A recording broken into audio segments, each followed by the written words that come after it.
말이 떨어지기가 무섭게 거역한 것으로 보입니다. 그래서 바로 이제 아론을 통해서 아론이 모세의 지팡이를 통해서 그 애굽에 있는 나일강을 비롯한 운하들 그다음에 여러 물이 있는 연못들을 다 그것을 향해서 그 지팡이를 뻗칠 때에 이제 개구리들이 무수히 일어났다고 봅니다. 오늘 이 개구리 재앙은 이제 하나님께서 이 동물들을 끌어들여서 동물의 세계와 연결시켜서 지금 이제 재앙을 펼치시고 계시는데요. 동물들이 뭔가 반란한 것 같은 개구리가 평상시에는 그 있어야 될 곳에 있었습니다. 나일강이라든가 이런 하천에 있었죠. 그런데 그 개구리가 이제 그 뚝을 넘고 강을 넘어 이제 습격하는 사람을 위협하는 그러니까 있어야 될 자리에 있어야 될 이 동물들, 짐승들, 곤충들이 뭔가 경계를 넘어 등장하고 무수히 등장하고 할 때는 메시지가 있다는 것입니다. 그것은 평상시에 질서와 균형을 유지하는 이 생태계에 뭔가 교란이 온 듯한 정도로 무수한 이 개체수가 증가한다는 것은 이 하나님의 심판, 인간 질서, 지금 인간 질서는 무엇입니까? 이 하나님을 섬겨야 될 이 바로뿐만 아니라 세상 사람들 그리고 애굽에서 종살이하는 이스라엘 백성들을 풀어주고 그들이 이 광야로 가서 하나님을 예배하고 섬기도록 해주는 이런 질서죠. 그런데 이것을 거역합니다. 그래서 하나님께서 이 질서를 바로잡기 위해서 자연의 질서를 지금 흐트러 놓으신 겁니다. 무수한 개구리들이 이제 올라오는데 먼저는 그 타켓이 바로의 궁궐입니다. 침실, 침상, 심지어는 그 바로의 음식을 장만하는 음식을 준비하는 그 조리실까지 떡반죽 그릇까지 화덕 다 이 소위 말하는 개구리 떼들이 침범합니다.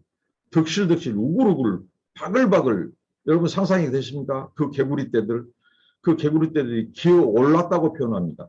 그리고 애굽을 전역을 덮었다, 무수히 덮었다 이렇게 말을 하죠. 이 개구리 재앙에도 뭔가 하나님의 이 치심 목적이 있죠. 당시에 애굽 사람들은 이 개구리를 신으로 섬겼습니다. 우상으로 섬겼다는 것이죠. 어제 말씀드렸다시피 이 이집트의 나일강의 수호신 그들은 나일강을 섬겼다고 했죠. 나일강도 우상입니다. 나일강의 수호신에 이 소위 말하는 크눔이라고 하는 신이 있습니다. 근데 그 크눔 신의 부인이 오늘 등장한 개구리신의 소위 말한 헥트라고 하는 여신이 있습니다. 그들은 그 헥트라고 하는 여신을 섬겼어요. 심지어 이 헥트라고 하는 여신은요, 어떤 신이냐면요, 진흙으로 사람을 빚었다고 그렇게 신화를 만든 거 거짓이죠. 그리고 다산, 많은 사람들을 생명을 태어나도록 하는 다산의 상징이고 또 뿐만 아니라 소위 말하는 산모들을 도와서 출산을 돕는 그러니까 의미가 있어요. 이 심판의 의미가 있어요. 무슨 의미일까요? 애굽의 바로 왕이 이스라엘 백성들을 죽이기 위해서 그 산에 아이들의 남자가 태어나면 나일강에 다 빠뜨려 죽게 했습니다. 그때 하나님께서 이 산모들을 돕는 산파를 통해서 그 아이들을 지켰죠. 모세를 지켰죠. 그런 것처럼 하나님께서 거기에 대한 어떻게 보면 산모를 돕는다고 하는 이 여신, 이 헥트라고 하는 이 개구리 재앙을 내려서 하나님께 그에 대한 심판하십니다. 개구리들이 등장한 것에서부터 개구리들이 사라진 것까지 굉장히 흥미로운 그 표현들을 발견해 봤습니다. 여러분, 개구리들이 처음에 무수히 생겼다. 그리고 올라왔다. 바로의 궁에 침실에 들어왔다. 사람들을 굉장히 덮였다. 이런 표현들이 계속 쓰이고 있죠. 그러니까 이 개구리 재앙은 자연현상으로 주어진 것이 아니라 이거 누군가의 지배를 받고 통치를 받고 지금 활동하는 모습을 굉장히 인격적으로 그 행동을 그리고 있습니다. 그런데 이 바로가 또 요술사들을 불러요. 요술사를 불러서 요술사들이 그 개구리 떼들을 이제 개구리 재앙, 이게 모세와 아론이 이 개구리 재앙을 일으키니까 하나님이 일으키셨죠. 그 아론 지팡이를 통해서. 그러니까 요술사들을 불러서 그들도 요술을 부립니다. 그래서 개구리 떼들이 더 많아지게 되는 거예요. 여기에서 생각해 볼 수 있는 거 있죠. 만약에 이 애굽의 바로 왕과 요술사들이 진정으로 그들이 그 백성들을 위하고 한다면 어떻게 해야 될까요? 무수히 많은 개구리 떼들을 없이 한다든가 줄이게 한다든가 물러가게 한다든가 그런 요술을 부리고 개구리를 더 감소시켜야 되죠. 그런데 그들이 여호와를 따라서 하나님의 흉내를 내고 이 요술을 부려서 한 결과가 무엇입니까? 개구리 떼들이 더 증가한 겁니다. 그들이 요술을 부려 만든 이 개구리까지 가세하니까 애굽은 그야말로 개구리장이 되는 것입니다. 버글버글한. 여기서 주는 교훈이 있어요. 여러분, 이 바로를 비롯한 이 사탄 마귀, 하나님의 역사를 가로막는 세력들은 그들이 하나님의 역사를 가로막고 방해는 놓지만 하나님께서는 그것조차도 합력하여 선을 이루어서 그분의 목적을 이루는 도구로 쓰신다는 것입니다.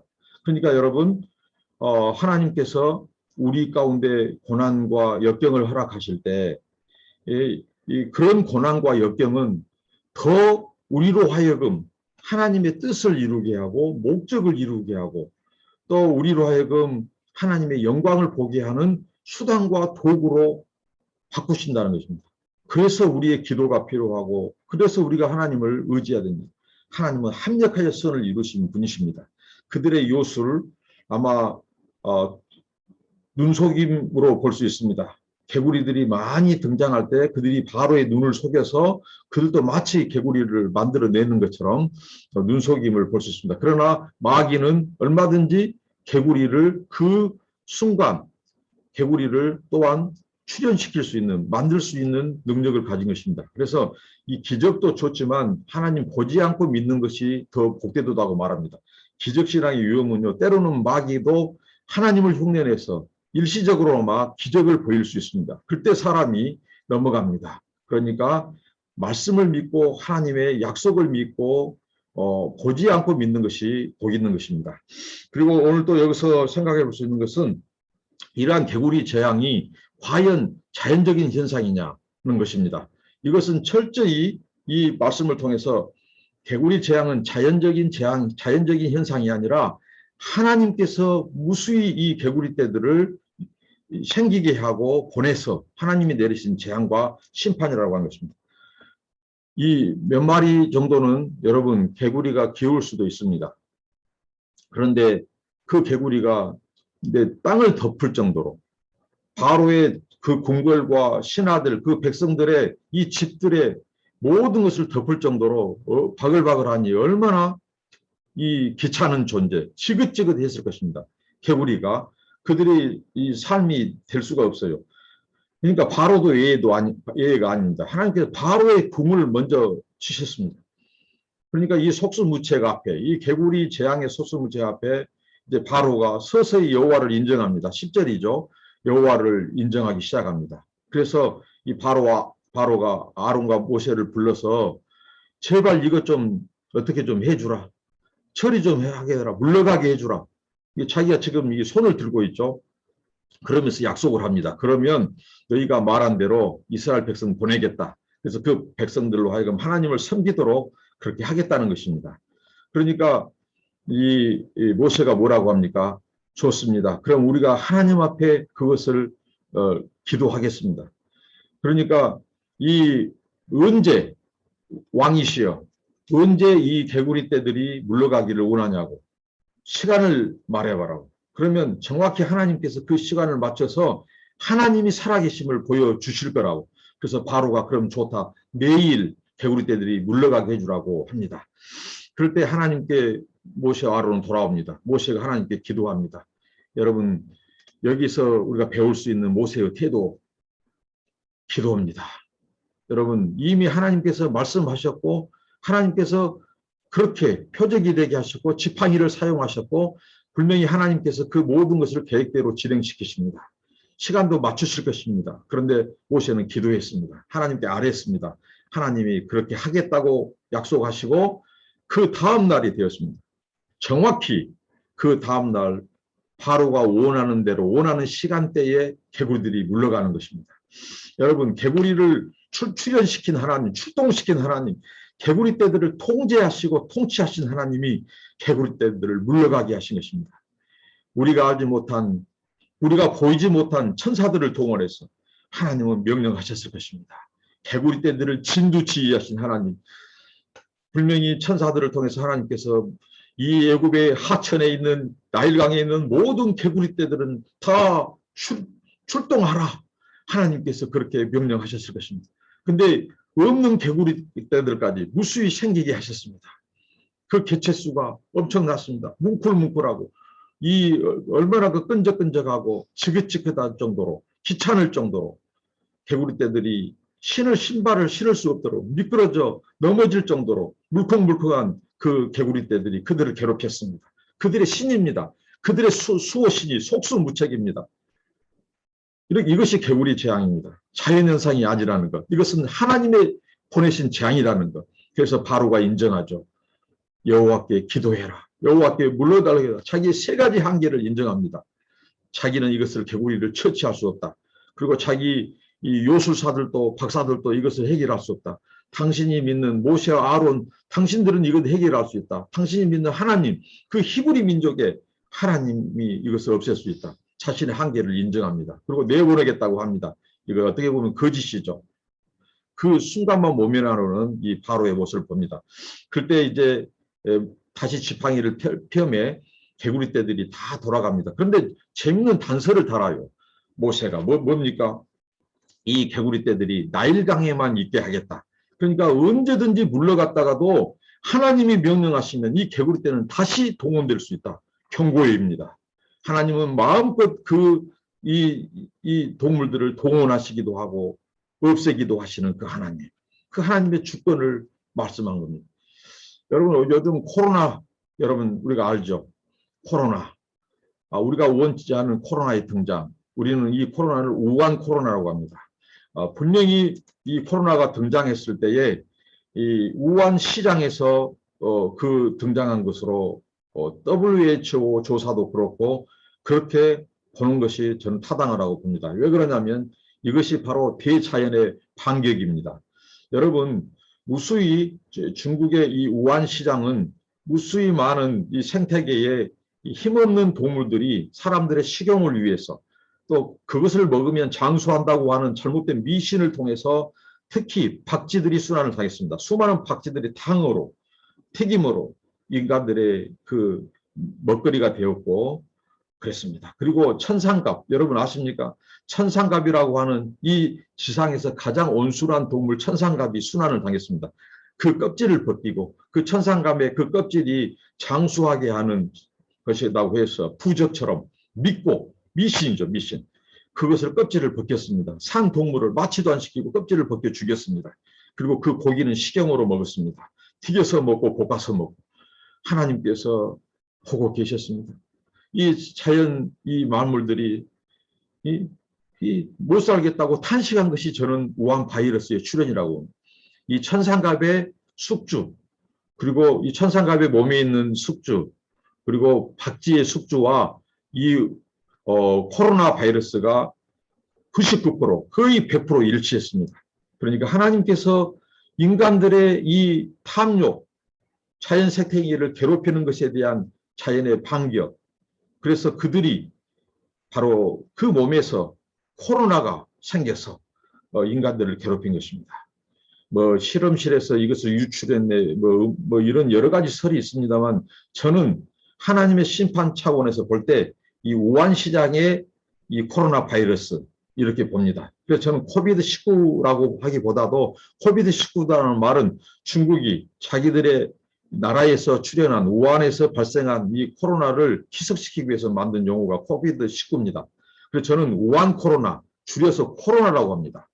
이 코로나는 하나님께서 이 보내신 이 어떻게 보면 오늘 이 개구리를 보낸 것처럼 개구리 재앙, 코로나 재앙 유사한 점이 많습니다.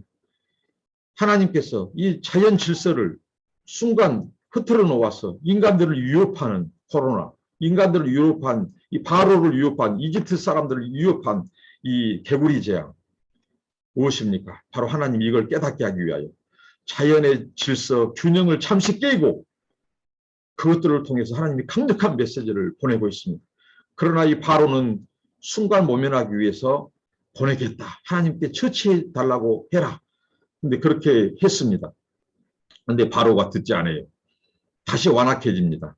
왜 그럴까요? 성경은 정확히 마지막 부분에 이렇게 말합니다. 그러나 바로가 숨을 쉴 수 있게 됨을 보았을 때에 그의 마음을 완강하게 했다고 합니다. 숨 쉴 겨를이 있습니다. 어제 나일강도 어떻게 보면요. 7일 동안 그렇게 하면 대단한 심판이죠. 그런데 그들이 대안을 모셔가지고 뭡니까? 나일강 주변의 땅을 어떻게 하면 셈을 팝니다. 셈을. 그렇게 이제 자기들이 대안이 있으니까 대체할 수 있는 수단이 있으니까 마음이 또 완악합니다. 이게 인간입니다. 인간은요. 비빌 언덕이 있으면 또 숨 쉴만 하면 하나님을 무시하고 거역하고 자기들이 주인이라고 그렇게 사는 것이 인생입니다. 바로의 모습은 우리 인생의 모습입니다. 그러니까 어설픈 고난, 어설픈 심판, 뭐 하나님의 심판이 어설프다는 것이 아니죠. 이 어설픈 이 실패는 우리 사람들이 그것을 빌미 삼아 숨 쉴 겨를이 있으면 역시 인간은 다시 자기가 주인 노릇합니다. 그러니까 어떻게 보면 우리가 처절하게 우리가 실패하고 그런 순간 그것이 은총입니다. 은총. 그것은 무엇입니까? 바닥에서 하나님을 다시 붙들어라고 하는 것입니다. 어설프게 우리가 돈이 남아있고 우리 재능과 백그라운드가 있고 사람들은 그걸 수단 삼아서 다시 일어납니다. 그러니까 하나님께서 이런 재앙과 고난을 보내셔서 우리로 하고 완전히 손을 들게 하고 하나님의 통치 앞에 복종하고 하나님의 목적을 이루게 한다는 것입니다. 여러분, 이 하나님께서 다시 나일강으로 개구리들을 북한시켰습니다. 개체수를 적당하게 하셨습니다. 모든 것을 적당하게 하신 하나님. 잠언의 말씀처럼 모든 만물의 쓰임을 적당하게 하셨느니라. 열대지방 필리핀에 와서 선교사로 와보니까 처음에는 더워서 어떻게 지내고 어떻게 살 수 있는가 생각했는데 하나님이 이 땅의 기후, 더운 중에도 또 아침 저녁에 또 때로는 선선한 바람을 보내주시고 1년 중 12월, 1월, 2월을 또 적당하게 하신 하나님, 만물을 적당하게 하신 하나님. 그래서 우리가 삽니다. 고난도 적당하게 해주시고 환난도 적당하게 해주시고 그런 하나님의 은혜의 손길이 있기 때문입니다. 여러분, 오늘 이 말씀을 통해서 하나님께서는 모든 자연 만물을 통치하시고 바로 권세 위에 계신 하나님, 그걸 통해서 하나님이 하나님 되심을 나타내신 분이십니다. 오늘 우리가 이 하나님을 찬양하고 경배하고 오늘 코로나 앞에 이것조차도 하나님의 통치 아래 있고 하나님께서 이런 자연 질서를 잠시 교란시켜서라도 우리 인간을 깨우치신 하나님, 돌이키시게 하신 하나님, 돌아오라고 하신 하나님, 우리 하나님께서 이것도 하나님의 때에 하나님의 방법으로 하나님의 주권으로 하나님께서 다시 우리 사람들에게 은혜를 베풀어 주시기를 기도합니다. 기도하시겠습니다. 하나님 감사합니다. 개구리 재앙을 통해서 바로를 깨닫게 하시고 하나님을 인정하게 하신 하나님. 하나님은 세상의 만물보다 크시고 또 세상의 어떤 신과 우상보다도 우리 하나님은 참신이고 통치자시고 창조자십니다. 구원자십니다. 하나님 영광을 받아 주옵소서. 예수님의 이름으로 기도합니다. 네, 오늘 하루도 우리 하나님을 마음껏 송축하고 예배하는 그런 복된 날 되시기를 바랍니다. 여러분을 축복합니다.